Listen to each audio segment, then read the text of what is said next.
यह डरावनी कहानी है एक ऐसी शहरी लड़की के बारे में है जो शहर से दूर एक गांव में अपने छोटे घर में समय बिताती है जहां उसका सामना एक भयानक चीज से हो जाता है।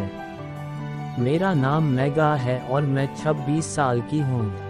मैं शहर में एक ऑफिस में काम करती हूं। छुट्टियों में मुझे शहर की भीड़भाड़ से दूर किसी गांव में समय बिताना बहुत पसंद है। एक छोटे से गांव में मेरा घर एक छोटी झोपड़ी है जो कि जंगल के बिल्कुल किनारे पर बसा हुआ है, पर एक हादसे के बाद मैंने उस गांव में जाना छोड़ दिया। मैं काम से बहुत थक गई थी। मुझे आराम की सख्त ज़रूरत थी, इसलिए मैंने शहर से बाहर जाने की सोची।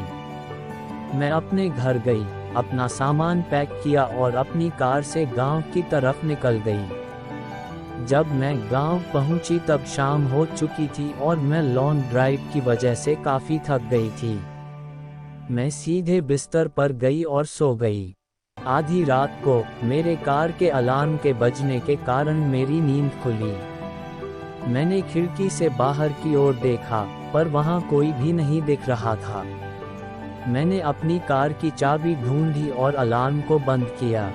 जब वह तेज अलार्म बंद हुआ तो मैं फिर से बेड पर लेट गई और सोने की कोशिश करने लगी। थोड़ी देर बाद फिर से अलार्म बजने लगा। मैंने सोते हुए अलार्म को बंद कर दिया।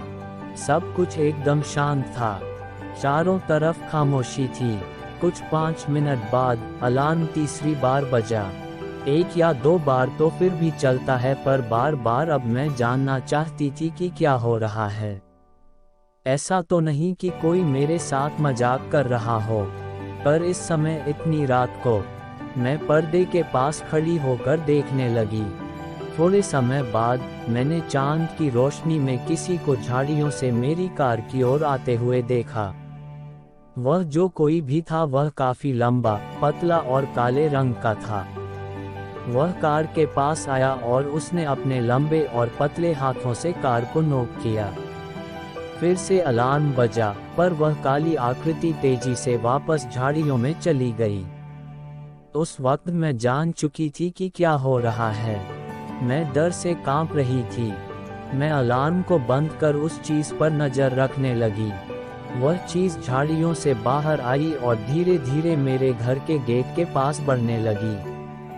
अपने एक हाथ से उसने गेट के लॉक को खोला।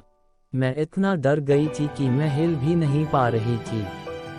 मेरे दिमाग में कई तरह के बुरे विचार आ रहे थे। वो क्या है? वह मुझसे क्या चाहता है? वह क्या कर रहा है? क्या वह यहाँ से कभी जाएगा भी? मेरे शरीर में सिर से लेकर के पांव तक कपकपी छूट गई थी।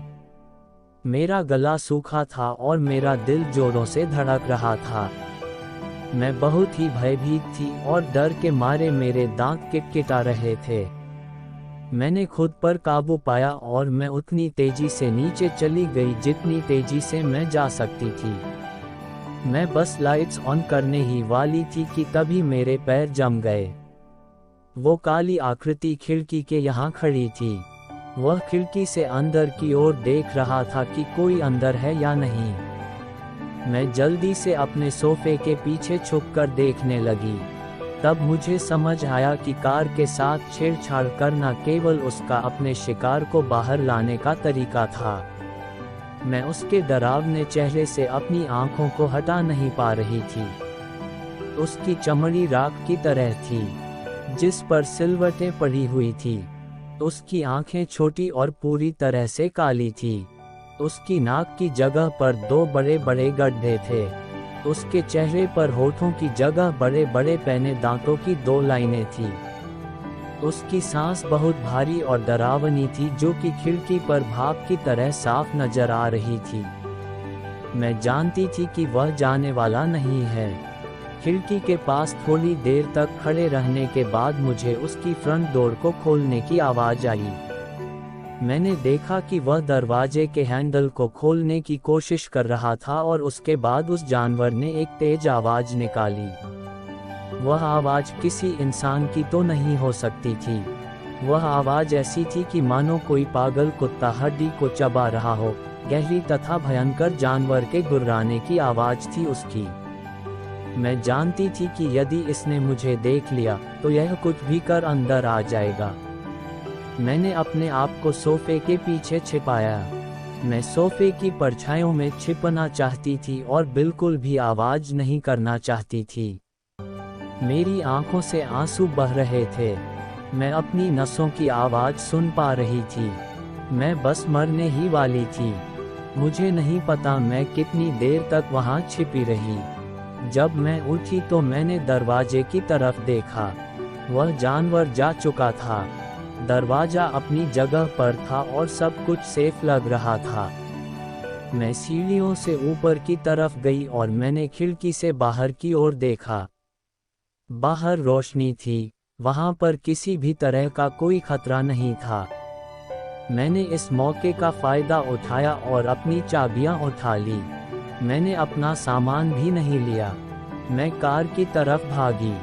मैं कार में गई और दरवाजे को बंद कर जितनी तेजी से हो सके उस गांव से बाहर निकल गई।